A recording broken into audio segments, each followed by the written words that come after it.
Which type of contamination occurs when a food handler touches raw meat and then prepares a salad without washing hands? A. Chemical contamination. B. Cross-contamination. C. Physical contamination. D. Biological contamination. Answer, B. Cross-contamination happens when bacteria from raw meat transfer to ready-to-eat food like salad due to improper hand washing. Which of the following foods is not considered a potentially hazardous food, PHF? A. Cooked rice. B. Sliced tomatoes. C. Dried pasta. D. Cut melons. Answer, C. Dried pasta lacks moisture, making it unable to support bacterial growth, unlike cut melons, tomatoes, and cooked rice. If a food worker has an open wound on their hand, what should they do before handling food?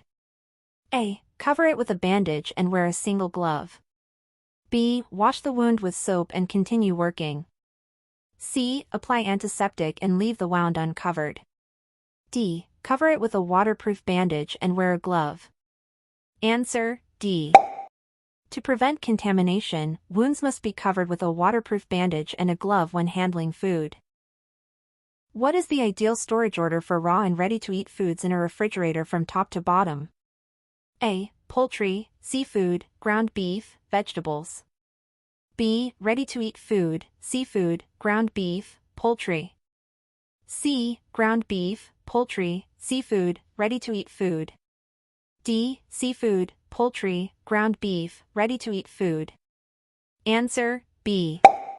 Foods are stored based on cooking temperatures, with ready-to-eat food on top and poultry at the bottom to prevent contamination. What is the most effective way to prevent foodborne illnesses from viruses like norovirus? A. Cook all food to 165 degrees Fahrenheit. B. Exclude food handlers with symptoms of vomiting and diarrhea. C. Freeze all seafood for at least 24 hours. D. Use hand sanitizer instead of hand washing.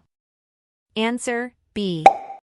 Viruses like norovirus spread through infected food workers, so exclusion is necessary to prevent outbreaks. The minimum internal cooking temperature for poultry is A. 135 degrees Fahrenheit. B. 145 degrees Fahrenheit. C. 155 degrees Fahrenheit. D. 165 degrees Fahrenheit. Answer, D. Poultry must be cooked to 165 degrees Fahrenheit to kill harmful bacteria like Salmonella. What is the main risk of storing cleaning chemicals next to food? A. The chemicals may lose effectiveness. B. They could cause a fire. C. They may contaminate the food. D. They will evaporate into the food. Answer, C. Chemicals stored near food can lead to chemical contamination, causing severe illness. What should a food worker do if they notice signs of a rodent infestation? A. Clean the area and set traps. B. Inform their supervisor immediately. C. Spray pesticides themselves. D. Ignore it unless they see a live rodent. Answer, B. Employees must report pest infestations to management immediately for professional pest control intervention. How long can cooked food be left in the temperature danger zone, 41 to 135 degrees Fahrenheit, before it must be discarded? A. 1 hour.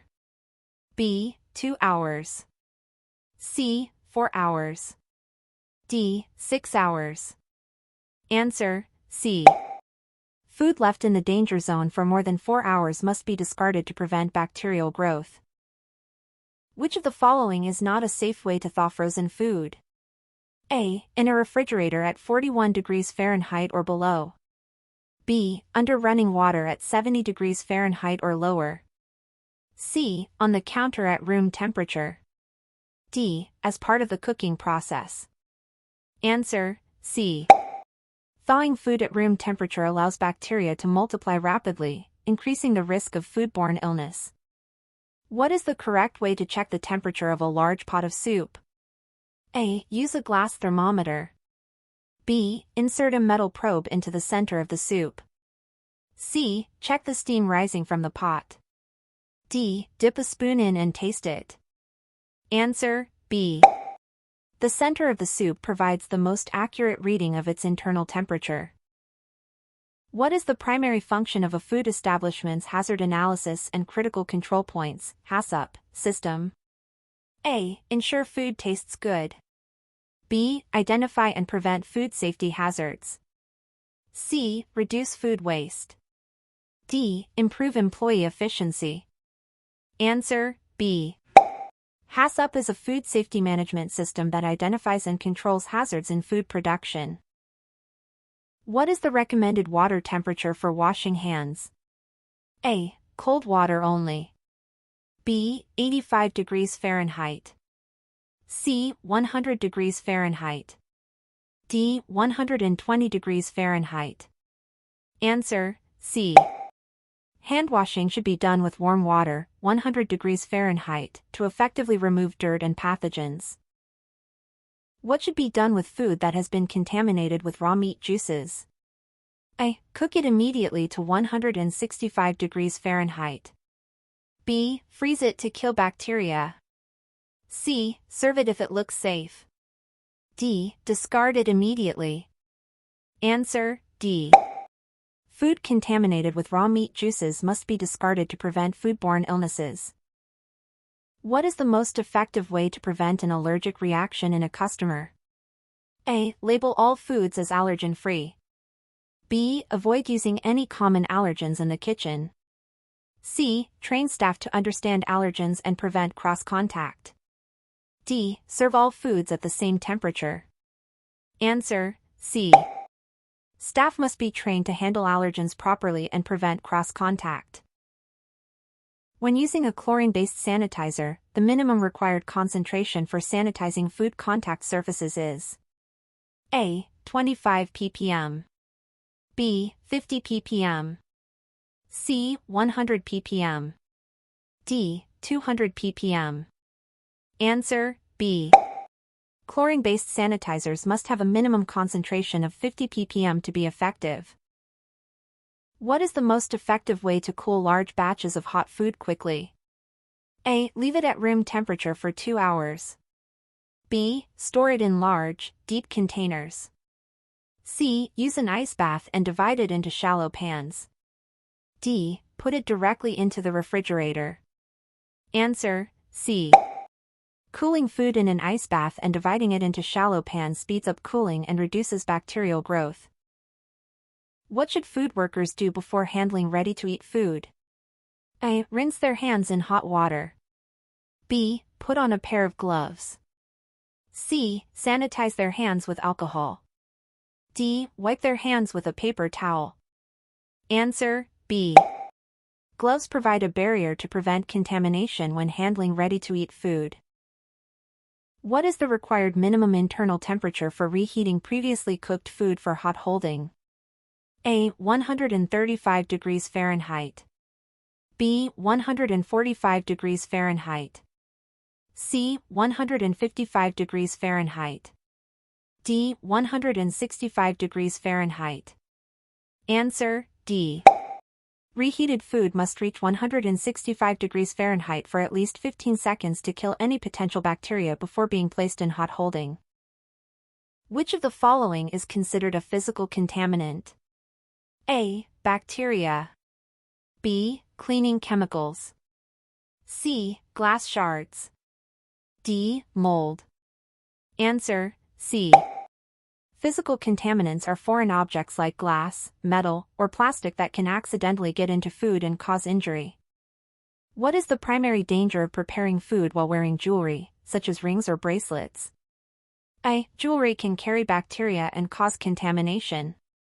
B. Jewelry will get damaged or lost. C. Customers may complain about the appearance. D. Jewelry might absorb food odors.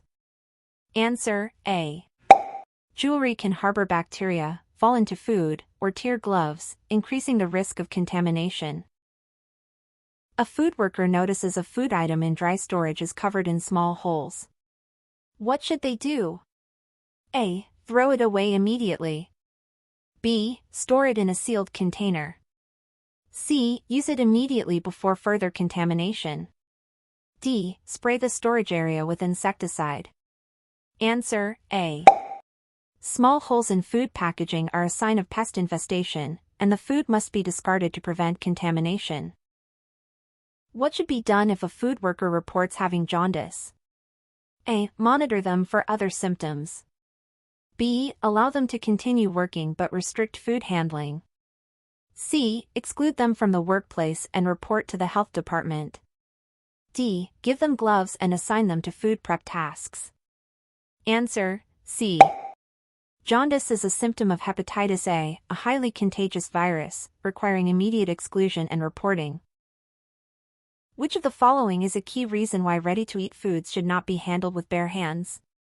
A. It prevents food from drying out. B. It maintains the food's appearance. C. It reduces the risk of pathogen transfer. D. It ensures food stays cold. Answer C. Hands can transfer dangerous pathogens, so gloves or utensils must be used to handle ready-to-eat foods. When should food contact surfaces be cleaned and sanitized? A. Once per day.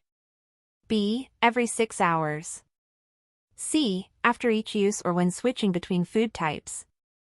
D. Only at the end of the work shift. Answer C. Cleaning and sanitizing food contact surfaces after each use or when switching between raw and ready-to-eat foods prevents cross-contamination. A food worker notices condensation dripping from a refrigerator onto stored food. What should they do? A. Move the food to another refrigerator. B. Increase the refrigerator's temperature. C. Dry off the condensation and leave the food. D. Throw away the affected food and report the issue. Answer D. Dripping condensation can carry harmful bacteria, contaminating the food, which must be discarded. What is the main reason why storing raw poultry above ready-to-eat food is dangerous? A. The smell of raw poultry affects other foods. B. The blood and juices from raw poultry can drip onto ready-to-eat food. C. The poultry will freeze faster than other foods. D. It increases the risk of freezer burn. Answer B. Raw poultry juices can contain dangerous bacteria like salmonella, which can contaminate ready-to-eat foods if stored improperly. How often should a food worker change their gloves when handling food? A. Once every hour. B. Only if they are torn.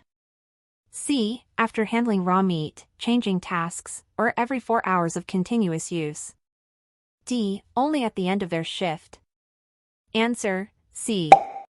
Gloves should be changed after handling raw meat, changing tasks, or at least every 4 hours to prevent cross-contamination. What should a food worker do if they suspect food poisoning was caused by something they served? A. Immediately report it to the health department and management. B. Wait to see if other customers complain. C. Offer free meals to customers as compensation. D. Continue service as usual until an inspection is done. Answer A.